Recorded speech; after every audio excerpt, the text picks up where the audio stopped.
Let me start with something uncomfortable. If I walked into your workspace right now, without you explaining anything, I can tell within 30 seconds whether you are growing or whether you are stuck. And the scary part is, I can probably tell how you've been making decisions for the past few months just by looking at how your space is set up. Now think about this for a moment. Are you actually struggling because your strategy is wrong? Or is it because your environment has been quietly shaping your behavior every single day and you've been blaming everything else except the one thing you see all the time? Most people don't like this conversation because it removes the excuse that I just need a better plan or I just need more time, when in reality, you might already have what you need, but you're operating inside a setup that is constantly pulling you back into old patterns. So in this video, I'm going to show you something very simple, but very powerful. Your environment is not attracting money.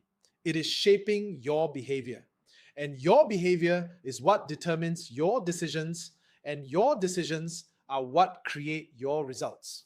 So if something is off, it's usually not where you think it is. If you stay with me till the end, I'll show you how to spot it, how to fix it, and how to stop your own environment from quietly working against you. And if you find this useful, subscribe, share it with someone who is working hard but not moving forward.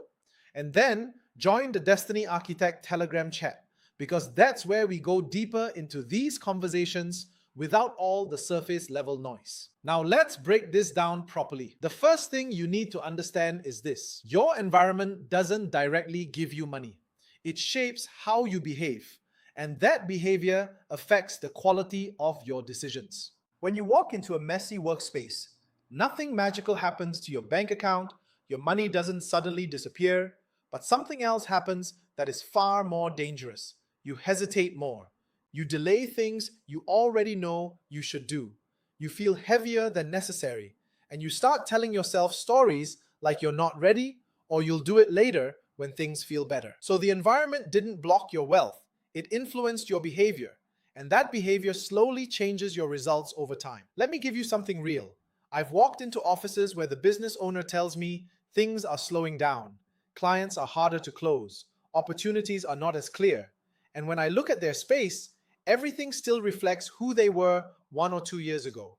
The way they work, the way they present themselves, even the energy of the room hasn't moved. And here's the problem most people don't realize. When your environment reflects your past, your decisions also come from your past. So even if you say you've grown, your space is constantly pulling you back into an older version of yourself. You cannot operate at a higher level while sitting inside a space that is designed for your previous level. It just doesn't work. So the first step is simple, but most people avoid it. You need to look at your space honestly, not emotionally, not defensively, just honestly, and ask yourself whether this space reflects the person you are becoming or the person you used to be. Because if there is a gap, that gap will show up in your thinking and your decisions. Now, the second step is something that looks basic, but has a deeper effect than most people expect.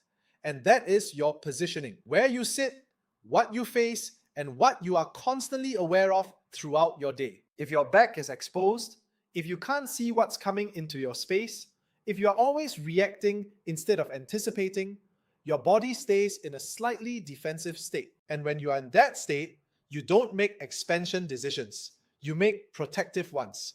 You play safe. You avoid risk, and you hesitate when you should be moving. So this is not about some invisible force magically changing your life. It's about whether your environment supports clarity or creates subtle tension that follows you throughout your day. Even something as simple as turning your desk so you can see your entry point, creating a sense of control over your space, can change how you feel. And how you feel directly affects how you decide. Now, the third step, and this is the part people try to avoid, is execution.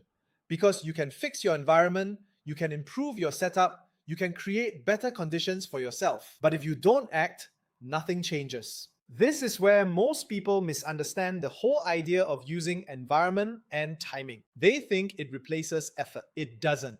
It sharpens your effort. It makes your actions more effective. But you still have to take those actions. If you clean up your space, but you're still avoiding difficult decisions, still delaying important moves, still waiting for the perfect moment, then you're not using the system. You're hiding behind it. So when you put all of this together, your environment is not magical. It is influential. It doesn't change your results directly, but it changes how you think, how you feel, and how you act. And in a fast-moving cycle, those small shifts in behavior compound very quickly. So here's what I want you to do after this. Don't overcomplicate it. Just walk into your workspace, stand there for a moment, and observe. Don't fix anything yet. Just observe. And ask yourself one question. Is this space supporting my next level?